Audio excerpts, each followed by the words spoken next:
Hello friends, जय माता दी and a very happy morning to all of you. दोस्तों, बात करने वाले हैं हम आज फॉरेन ट्रिप्स की।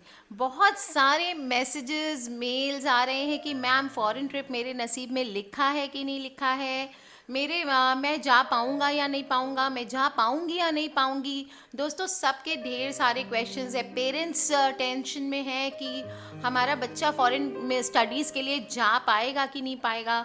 तो दोस्तों, आज हम आपको बताएंगे कुंडली के हिसाब से आप खुद देख सकते हैं कि आपका बच्चा फॉरेन जा पाएगा या नहीं पाएगा, या आपके कुंडली में योग है कि नहीं है फॉरेन ट्रिप्स के।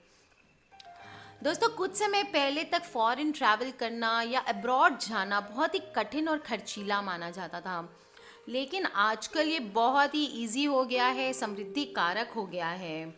भारत में हमारे भारत देश में अजीब सा क्रेज़ है। लोग हमारे कंट्री में पढ़ने के लिए आते, शास्त्र यहीं से, आर्यभट्ट ने जीरो का आविष्कार यहाँ किया, हमारा साइंस इतना फॉरवर्ड है। पर आज भी लोगों को लगता है कि अब्रॉड जाके पढ़ना बहुत बड़ी बात है। तो दोस्तों, ऐसे में फॉरेन ट्रैवल करना लोग हमारे इंडिया के अपनी शान समझते हैं। वहाँ जाके वहाँ की भौतिक संपदा की वृद्धि के लिए ही नहीं जाते।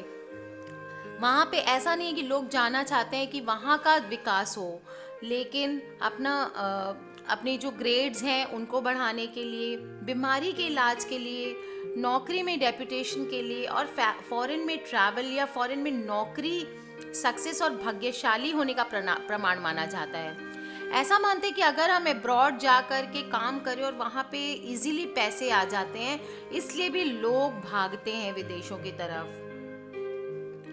दोस्तों, हर व्यक्ति चाहता है कि उसे फॉरेन ट्रैवल का मौका मिले और नौकरी, विदेश में बिजनेस में कामयाब होने का अवसर प्राप्त हो। लेकिन विदेश यात्रा या विदेश में रोजगार मिलना हर किसी के सोचने या चाहने से नहीं होता है। ज्योतिष शास्त्र के अनुसार ऐसा उन्हीं के लिए संभव होता है जिनकी कुंडली में कुछ खास ज्योतिष योग हों। तो चलिए दोस्तों, आज मैं आपको बताऊंगी कि क्या कारण है जिससे व्यक्ति विदेश या विदेश में रोजगार प्राप्त करता है। दोस्तों, नवे भावों से लंबी यात्रा देखी जाती है। इसके साथ द्वादश भाव का मुख्य ध्येय विदेश गमन और विदेश में रहने के लिए होता है। अष्टम भाव, पहले समझ ले, कुंडली में जो जो भाव है उनके बारे में बता रही हूँ, ठीक है। नवे भाव से क्या देखते हैं, नाइन्थ जो मुंथा होती है उससे हम देखते हैं लंबी यात्रा। द्वादश भाव से देखते हैं विदेश गमन और विदेश में रहना। द्वादश मीन्स 12। अष्टम यानी 8वें नंबर से हम देखते हैं समुद्री यात्रा। द्वादश भाव जो कि मैंने बताया वो विदेश और समुद्री यात्रा का कारक होता है। सप्तम भाव 7वें नंबर व्यवसायिक यात्रा का कारक होता है। नाइन्थ भाव, नाइन्थ जो होता है वो लंबी यात्रा का कारक होता है। तृतीय भाव यानी 3rd नंबर छोटी यात्राओं का कारक होता है। और समुद्र से फॉरेन ट्रैवल करने के लिए चंद्रमा और बृहस्पति हम देखते हैं। एरोप्लेन से फॉरेन ट्रैवल के लिए शनि व राहु देखा जाता है।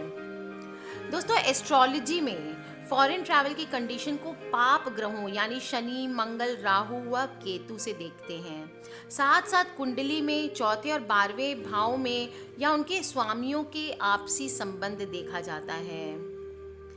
दोस्तों, एस्ट्रोलॉजी में फॉरेन या नौकरी या बिजनेस के 10वें या 12वें भाव या उनके स्वामियों के संबंध को विदेश से व्यापार या नौकरी के अवसर देते हैं। भृगु संहिता शास्त्र के अनुसार चंद्र यदि एकादश भाव में हो तो जातक प्रेम विवाह करता है और विदेश में रहता है। दोस्तों, यदि राहु की दशा में केतु या सूर्य की भुक्ति हो तो भी जातक विदेश यात्रा करता है। तो चलिए, आज मैं आपको बताऊं, अधिकतर लोगों के सपने को पूरा करने का टाइम आ गया है। कोई विदेश यात्रा कर पाएगा या नहीं, ये कुंडली के योग से आप खुद देख के मालूम कर सकते हैं। कुंडली के लगन भाव में अगर सूर्य स्थित हो तो विदेश यात्रा पर जाने के योग बनते हैं। कुंडली में बुध 8वें भाव में हो तो भी विदेश यात्रा हो सकती है। कुंडली में अगर शनि 12वें भाव में हो तो व्यक्ति विदेश जा सकता है। लगन भाव का स्वामी 12वें भाव में हो तो विदेश यात्रा के योग बनते हैं। लगन भाव का स्वामी अगर सप्तम भाव में चर राशि कौन सी हुई? मेष, कर्क, मकर और तुला। तो अगर लगन भाव का स्वामी सप्तम भाव में इन चारों राशियों में से किसी एक में हो तो भी विदेश यात्रा के योग बनते हैं। दोस्तों, दसम भाव का स्वामी नवम भाव में चर राशि में स्थित हो तो भी विदेश यात्रा के योग बनते हैं। कौन सी हुई चर राशि? मेष, कर्क, मकर और तुला। यदि कुंडली के सप्तम भाव का स्वामी नवम भाव में हो तो भी व्यक्ति विदेश जा सकता है। कुंडली में गुरु ग्रह चतुर्थ, षष्ठम, अष्टम या द्वादश भाव में स्थित हो तो भी विदेश यात्रा के योग बनते हैं। द्वादश भाव के स्वामी और नवम भाव के स्वामी में राशि परिवर्तन होने पर भी व्यक्ति के विदेश योग बनते हैं।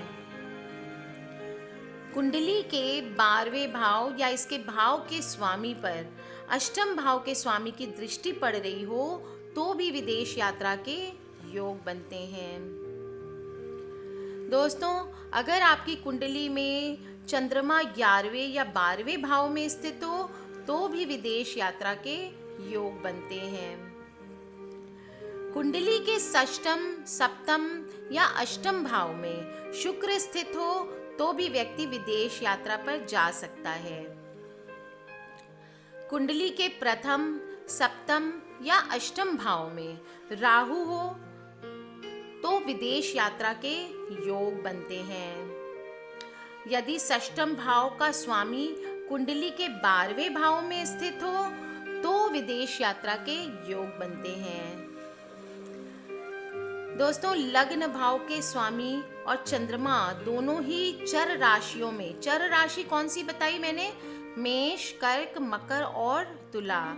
अगर लग्न भाव व का स्वामी और चंद्रमा दोनों ही चर राशियों में हो तो व्यक्ति विदेश यात्रा करता है। तो दोस्तों, आप ध्यान दें, ये चीज़ बहुत ध्यान देने योग्य है। खाली फॉरेन ट्रैवल की कंडीशन को पाप ग्रहों से हम जोड़ के देखते हैं और देखा जाता है कि राशि के स्वामी से विदेश में स्थायी रूप के रहने का योग बनता है कि नहीं है। इस योग के साथ चतुर्थ भाव पर पाप ग्रहों का प्रभाव आवश्यक माना गया है, यानी उस घर में कोई भी पाप ग्रह स्थित हो या उसकी दृष्टि हो, 7वें व 12वें भाव या उनके स्वामियों का परस्पर संबंध हो तो जातक को विवाह के बाद विदेश जाने का मौका मिलता है। ये योग कुंडली में हो तो व्यक्ति विदेश में शादी करके या किसी विदेशी मूल के व्यक्ति से शादी करने के बाद वीजा पाने में सफलता प्राप्त करता है। 5वें व 12वें भाव के साथ उनके स्वामियों का संबंध शिक्षा के लिए विदेश जाने का योग बनता है। इस योग में जातक के पढ़ने के लिए भी विदेश जा सकता है। दोस्तों, नौकरी या बिजनेस में 10वें व 12वें भाव या उनके स्वामियों का संबंध व्यक्ति को विदेश से व्यापार या नौकरी का अवसर देता है। चतुर्थ और नवम भाव का संबंध जातक को पिता के व्यापार के कारण या पिता के धन की सहायता से विदेश ले जा सकता है। नवम व 12वें भाव का संबंध व्यक्ति को व्यापार या धार्मिक यात्रा के लिए विदेश ले जा सकता है। इस योग में जातक का पिता भी विदेश व्यापार या धार्मिक वृत्तियों से संबंध रखता है।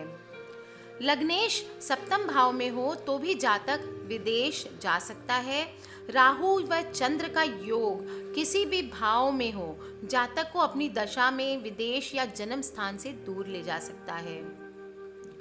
दोस्तों, इन सब की योगों के साथ साथ कुंडली में अच्छी दशा का होना अनिवार्य है, अन्यथा ये योग या तो फलीभूत नहीं हो पाते या फिर जातक को विदेश जाने पर हानि व अपमान का सामना करना पड़ता है। तो दोस्तों, आज हमने बात की विदेश यात्रा की। तो आप देख सकते हैं कुंडली में आपके विदेश यात्रा के योग बन रहे हैं नहीं। आप स्टडीज, व्यापार, किस चीज़ को या शादी करके आप विदेश यात्रा का आपका योग बन रहा है, आप चेक कर सकते हैं। दोस्तों, किसी भी तरह के क्वेश्चन हो तो प्लीज़ मुझे वीडियो के नीचे लिख के पूछ सकते हैं, मुझे ईमेल कर सकते हैं। मेरी ईमेल आईडी है brijnari@gmail.com। दोस्तों, सभी से, अपने दोस्तों, परिवार वालों से ये वीडियो शेयर करते रहें। हमें नहीं पता कौन सी वीडियो कब किसकी ज़िंदगी बदल दें। दोस्तों, सब्सक्राइब करके रखें ताकि हमारे आने वाले वीडियोस से आप कनेक्टेड रहें। आज के लिए बस इतना ही। Take care friends, love you all. भगवान आप सभी की मनोकामनाएं पूर्ण करे। आप ज़रूर घूम के आए विदेश, पर दोस्तों अपनी देश की माटी को ना भूलें। Take care friends, love you all and जय माता दी।